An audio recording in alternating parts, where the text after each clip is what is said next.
할렐루야. 제가 설교하기 전에 여러분과 함께 어떠한 상상을 좀 했으면 좋겠어요. 어떤 상상이냐면, 자, 같이 동참해 주는 거예요. 여러분의 어깨에 한 20kg짜리 가방을 맨다고 생각하십시오. 그리고 평지가 아니라 산을 올라간다 생각해 보십시오. 우리 발걸음이 시작은 그 첫 걸음은 아주 의욕적이었습니다. 열심히 갑니다. 시간이 흐릅니다. 1시간, 2시간 경사가 가팔라 옵니다. 우리에게 느껴지는 감정이 있습니다. 어깨의 무거움입니다. 20kg라고 하는 가방이 나를 짓누릅니다. 호흡이 가빠지죠? 다리가 후달거립니다. 한 걸음 한 걸음 내딛는 것이 버겁습니다. 그래서 주저앉고 싶습니다. 결국은 그 자리에 털썩 앉아버립니다. 자, 여러분 어떻습니까? 여러분이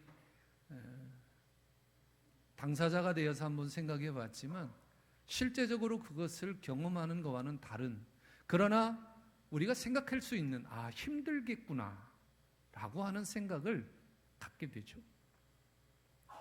자, 우리 인생이라고 하는 것이 이렇게 긴 여정 속에 우리가 어깨에 짐을 쥐고 그 경사가 가파른 그 경사를 올라가야 하는 것이 우리의 인생입니다. 그리고 그 인생의 한계점이라고 하는 우리가 주저앉는 그 지점이 분명히 찾아오게 됩니다. 저도 그렇고 여러분도 그렇습니다.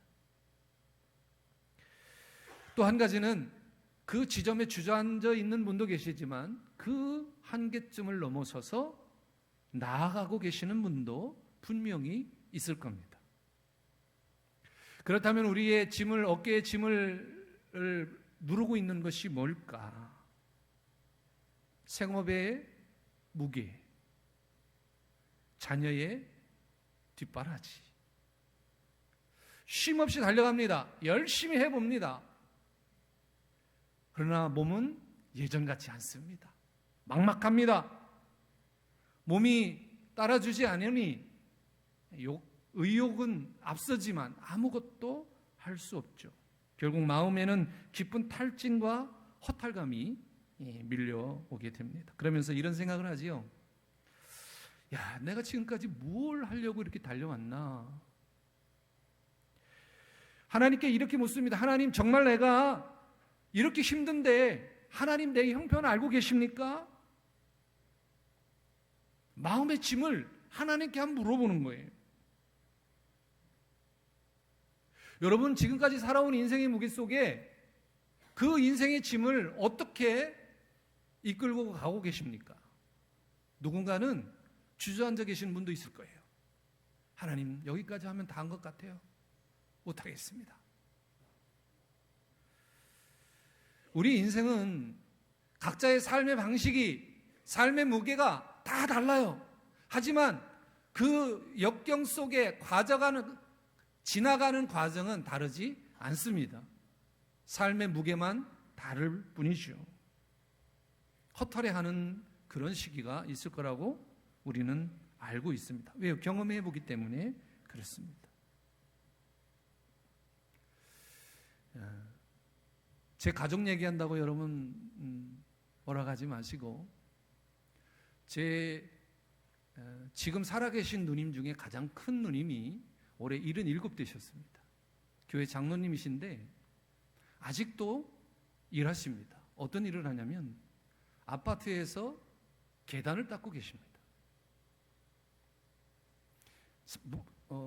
못 살지 않아요. 당신 이름으로 된 아파트도 평촌에 버젓이 있습니다. 그런데 오늘 잘릴까 내일 잘릴까 노심초사하면서 그 일에 매달립니다. 물어봤어요. 아니 누님, 왜 그렇게 그 일에 집착하십니까? 이런 이야기를 합니다. 동생, 우리 임 목사가 목회가 어렵잖아. 여기서 임 목사라면 제 조카를 이야기를 하는 거예요. 그래서 내가 이거라도 해서 그 교회 보탬이 돼야지.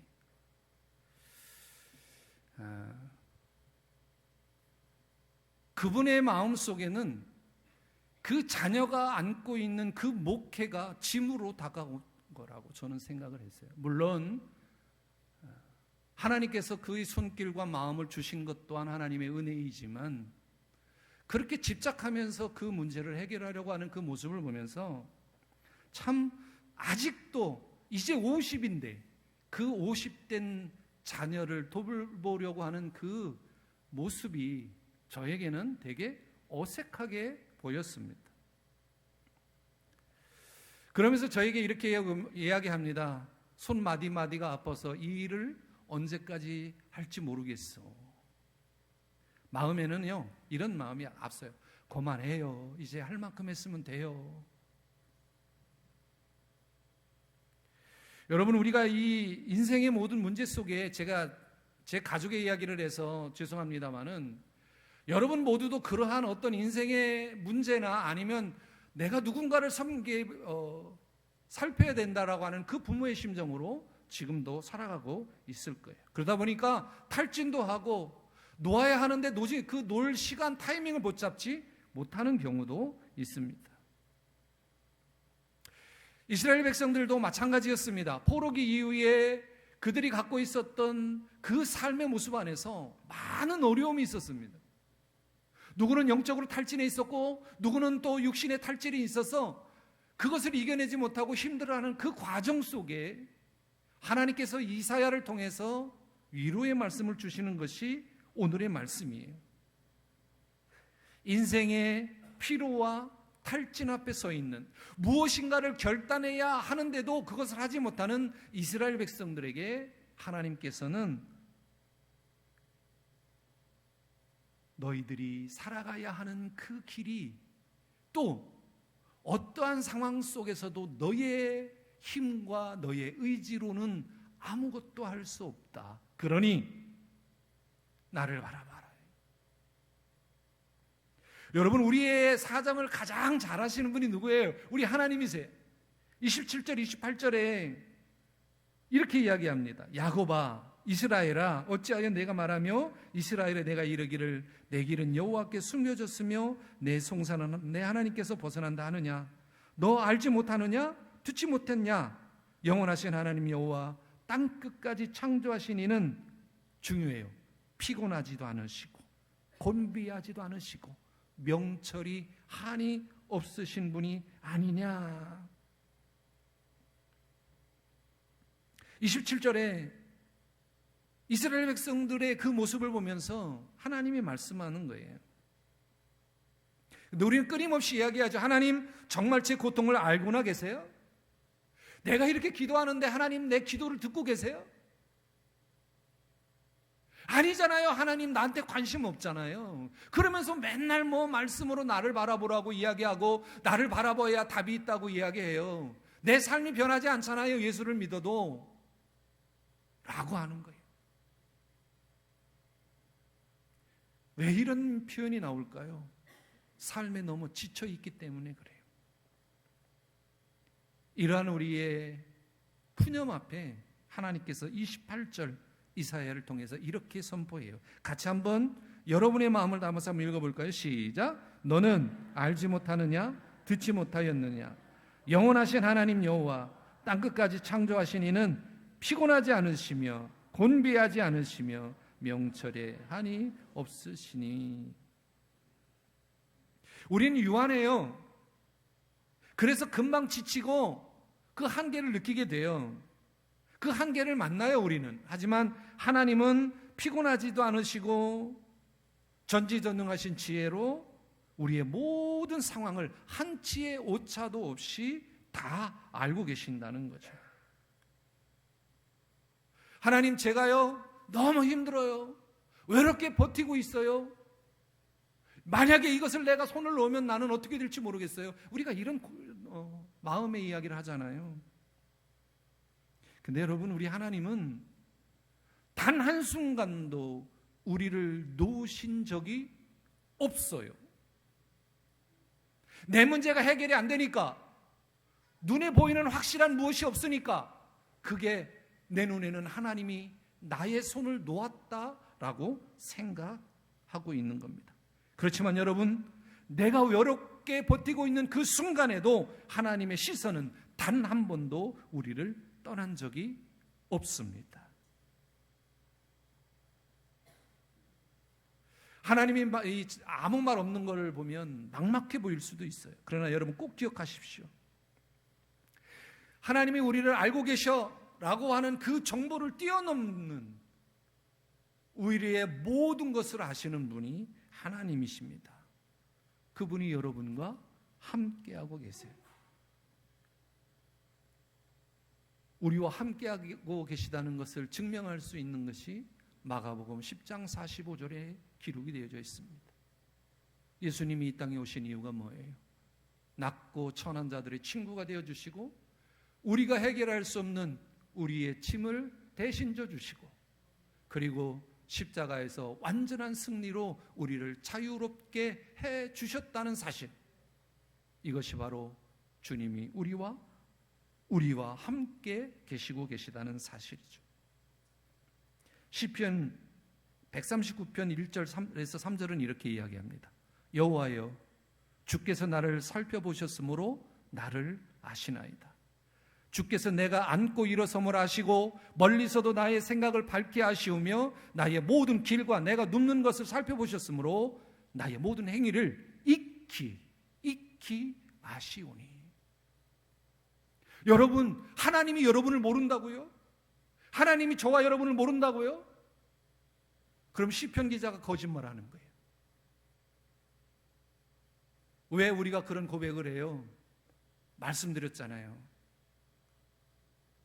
내 일이 해결이 안 되니까, 당장 눈에 보이는 어떤 성과가 보이지 않으니까 하나님이 나를 놓은 것처럼 생각이 되는 거예요. 하지만 시편 기자의 마지막, 나의 모든 행위를 익히 아시오니, 그분이 하나님이세요. 사랑하는 여러분, 여러분에게 힘을 주시는 분은 하나님이십니다. 여러분에게 능력을 주시는 분도 하나님이십니다. 그런데 왜 하나님을 의지하지 않아요? 왜 자꾸 세상 것을 의지해요? 29절부터 30절에는 피곤한 자에게 능력을 주시는 하나님을 소개하고 있습니다. 29절과 30절은 인간의 한계와 하나님의 공급하심을 대조하는 그 장면을 보여주는데, 피곤한 자에게는 능력을 주시고 무능한 자에게는 힘을 더 주시고, 소년이라도 피곤하고 건비하며 장정이라도 넘어지며 쓰러지되 오직 여호와를 앙망하는 자는 새 힘을 얻을 것이다. 여러분, 세상에서 가장 체력이 좋고 또 자신만만한 존재는 누구예요? 아마도 청소년기, 청년, 이 시대의 건강을 위해 뭐든지 자신 있어 할 나이 아닙니까? 그런데 성경은 뭐라고 하냐면 그 나이조차도 결국 한계에 부딪혀 쓰러진다라고 이야기를 합니다. 여러분, 우리에게 무엇을 할 수 있는 에너지는 우리가 갖고 있는 힘이라고 생각하지만, 실제로는 내 내면에 주시는 하나님이 끝없이 공급해 주시는 이 영적인 에너지가 없으면 우리는 어떤 상황에도 일어날 수 없는 거예요. 우리가 40세, 50세, 60세, 어떻게 보면 세상에서 가장 찬란하고 화려했던 그 시대를 넘어서서 가장 체력적으로 왕성한 그런 나이가 보통 요즘은 60세, 65세까지, 더 조금 더 나간다면 70세까지 갈 수 있어요. 근데 70세가 넘어가고 이러다 보면 아무래도 이제 힘에 부치다 보니까 식사를 하더라도 딱 끝나고 나면 어떻게 하죠? 소파에 앉습니다. 먹자마자. 그리고 이렇게 이야기합니다. 여보, 리모컨 어디 있어? 그러면 아내가 아이 거기 있잖아요. 일어나서 좀 가져가요. 조금 있다가 여보, 리모컨. 결국은 가져다 줘야죠. 제가 말씀드리는 건 뭐냐면 그 나이가 되면 지금까지 살아와서 지쳐 있었던 그런 피곤함이 이제는 일어서는 것조차도 방해가 되는, 그냥 누워있는 것이 편리하다라고 생각하게 만든다는 거예요. 하지만 그리스도인들에게 있어서의 70은 새로운 것을 시작할 수 있는 나이입니다. 내 안에 고갈되었다고 생각하는 것들이 다시 샘솟을 수 있는 나이가, 새로운 것을 시작할 수 있는 나이가 바로 70의 나이라 할 수 있죠. 저가 이제 아직 나이가 어리다 보니까 저보다 이제 나이가 좀 있는 분들이 하고 이렇게 경기를 하잖아요. 그러면은 막 공을 갖고 가다가 공을 갖고 싸울 때가 있어요. 그럼 가장 먼저 부딪히는 게 어깨입니다. 근데 되게 왜소해요. 그리고 말랐어요. 근데 그런 목사님하고 한번 툭 부딪혔는데 누가 나가 떨어져요? 예? 제가 나가 떨어져요. 예. 우습게 봤죠. 정말 건강을 위해서도 열심히 운동하고 체력을 다진 그런 분들은 이겨낼 수 없는 거예요. 그게 저는 가끔 그래요. 예. 그래서 좀 강한 면모를 보여주기 위해서 넘어져도 이거 내가 삐끗해서 넘어졌어. 가면을 쓰는 거죠. 여러분, 이렇게 육신의 것은 우리가 어찌어찌 해결해 볼 수 있지만 영적으로 고갈된 것은 나 스스로를 해결할 수 없습니다. 내가 스스로를 다독인다고 하지만 그러면 그럴수록 내면의 그 고갈은 더 깊어질 수밖에 없어요. 자, 하나님은 우리의 그런 거짓된 강함, 누군가에게 이렇게 보여주기 위해서 강한 척하는 그런 것조차도 깨어지기를 기다리고 계시는 분이 우리 주님이세요. 우리 주님 앞에는 우리 모두가 어린아이와 같아야 합니다. 나약함도요 이야기하고 또 부족한 것도 이야기하고, 그럴 때 비로소 하늘의 능력이 임할 공간이 생기는 거예요. 내 안에 연약함이 가득 차 있는데 그것을 꺼내지 못해서 갖고 있다면 내 안에 치유해야 될 그 공간이 생기지 않는 거예요. 우리 완전히 힘이 소진됐다고 생각할 때 그곳에서부터 새로운 생명을 꽃피우시는 분이 우리 하나님이십니다. 내 한계라고 느껴지는 자리, 제가 설교마다 드리는 말씀이에요. 내가 힘들고 지쳐서 넘어졌다고 실패한 그 자리가 하나님이 일하시는, 새롭게 일하시는 자리예요. 마태복음 11장 28절을 우리는 꼭 기억해야 합니다. 수고하고 무거운 짐진 자들아 다 내게로 오라. 내가 누구를? 너희를 쉬게 하리라. 사랑하는 여러분, 생명의 꽃을 피우고 우리를 회복시키실 주님 앞에 나아가시는 여러분 되시기를 주님의 이름으로 축원합니다. 31절, 하나님이 우리에게 힘을 주시겠다고 말씀하시는데 어떤 자에게 힘을 주시느냐? 여호와를 앙망하는 자, 그것도 오직 여호와를 앙망하는 자에게 새 힘을 주시겠다 말합니다. 여러분이 묵상하는 말씀이죠. 말씀을 보지 않아도 다 묵상하는 말씀인데 같이 한번 보겠습니다. 시작. 오직 여호와를 앙망하는 자는 새 힘을 얻으리니 독수리가 날개치며 올라간 같을 것이요 다른 박질하 해도 곤비하지 아니하겠고 걸어가도 피곤하지 아니하리로다. 아멘. 여기서 우리가 주의 깊게 보아야 될 단어가 있어요. 앙망한다라는 겁니다. 밧줄이 힘을 받기 위해서는 팽팽해져야 합니다. 느슨해져서는 힘을 받을 수 없습니다. 우리가 밧줄이 꼬이면 꼬인 그대로를 내가 풀려고 하면 더 묶어져요. 그리고 우리 마음이 꼬여 있고 묶여 있고 여러 가지로 형태로 있지만 그것을 내가 풀려고 하지 말고 그 있는 그대로를 하나님께 드리는 것. 그것이 앙망한다라는 의미예요. 무엇을 앙망하느냐? 나의 실타래처럼 꼬여있는 이 내 인생의 문제, 실타래처럼 꼬여있는 나의 삶의 문제, 관계의 문제, 이런 것들은 내가 해결할 수 없으니 하나님 도와주십시오. 내가 하려고 하는 시도를 내려놓고 능력의 구원이신, 근원이신 하나님 앞에 온전한 마음으로 나오라라는 겁니다. 여러분, 독수리가 이제 폭풍이 불어올 때 그 어느 과정까지는 자신의 힘으로 올라간다고 합니다. 근데 그 폭풍 속에서도 독수리가 유영할 수 있는 것, 자유롭게 날 수 있는 것은 자기가 날개짓을 하는 것이 아니라 날개를 쫙 펴고 그 폭풍이 가져다주는 그 기류에 몸을 맡길 때 가장 높은 곳으로 멀리 날아갈 수 있다고 합니다.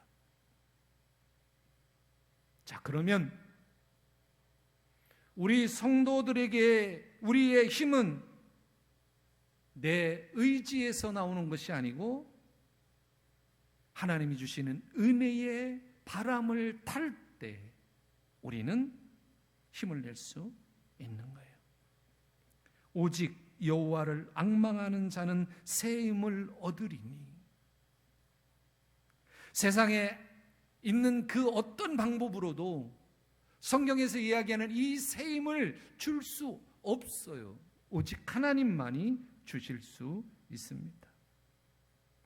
여호와를 앙망한다, 이것은 단순히 아무것도 하지 않고 시간을 보낸다, 이런 뜻이 아닙니다. 우리가 세상을 살면서 많은 소리를 들어요. 그 소리 속에서도 하나님의 음성을 듣기를 귀 기울이고 내 힘이 바쁘고 내 삶이 바쁘고 막혀있고 힘들어도 재촉하지 않고 하나님의 타이밍에 내 발걸음을 맞추는 적극적인 그런 신뢰의 행위를 해야 하는 거죠. 여러분, 폭풍 속에서 독수리가 기류를 타는 것처럼 말씀드렸듯이 우리의 거센 삶의 거센 풍랑 속에서 하나님의 은혜라는 기류를 붙드시길 주님의 이름으로 축원합니다. 그 기류에 몸을 맡길 때 이전에 경험하지 못했던 영적인 비상을 경험하게 될 거예요. 나의 삶의 문제가 뭐가 있습니까?